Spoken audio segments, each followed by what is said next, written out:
ചപ്പാത്തിക്ക് മാവ് കുഴയ്ക്കുന്ന മെഷീനിൽ കൈ കുടുങ്ങി ചികിത്സയിലായിരുന്ന സ്ഥാപന ഉടമ മരിച്ചു. മൂവാറ്റുപുഴ വാഴക്കുളം പള്ളിക്കുന്നേൽ സ്വദേശി റെജിമോളാണ് മരിച്ചത്. വിവരങ്ങളുമായി ഉമേഷ് കൂടി ചേരുന്നുണ്ട്. ഉമേഷ്, ഈ കഴിഞ്ഞ ശനിയാഴ്ചയാണ് ഈ സംഭവം ഉണ്ടായത്. ഇപ്പോൾ ഈ സ്ഥാപന ഉടമ മരിച്ച വാർത്തയാണ് വരുന്നത്. എന്താണ് വിവരങ്ങൾ?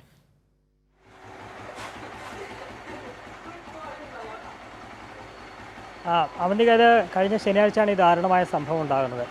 ശനിയാഴ്ച രാവിലെ 7 മണിക്ക് ഈ വീടിനടുത്ത് തന്നെയാണ് ഇവരുടെ ഈ സ്ഥാപനമുള്ളത്.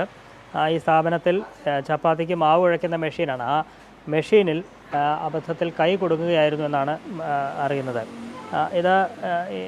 ഇവരെ ഏറെ നേരം കഴിഞ്ഞും ഇവരെ കാണാതിരുന്നതിനെ തുടർന്ന് ഇവരുടെ മകൻ ഈ സ്ഥാപനത്തിൽ അന്വേഷിച്ച് ചെന്നപ്പോഴാണ് അബോധാവസ്ഥയിൽ ഈ റെജിമോൾ അവിടെ വീണ് കിടക്കുന്നത് കണ്ടത്.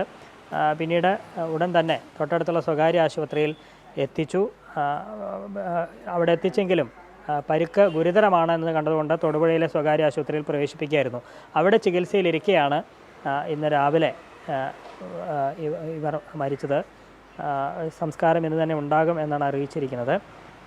മേലുകാവ് പയസ് മൗണ്ട് പാറപ്ലാക്കൽ കുടുംബാംഗമാണ് ഈ മരിച്ച റെജിമോൾ എന്ന് പറയുന്നത്. ഇവരുടെ ഭർത്താവ് ജസ്റ്റിൻ 22 വർഷം മുമ്പ് വാഹനാപകടത്തിൽ മരിച്ചിരുന്നു.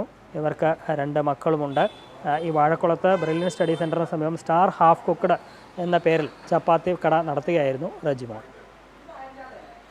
ശരി, ഉമേഷാണ് വിവരങ്ങൾ നൽകിയത്.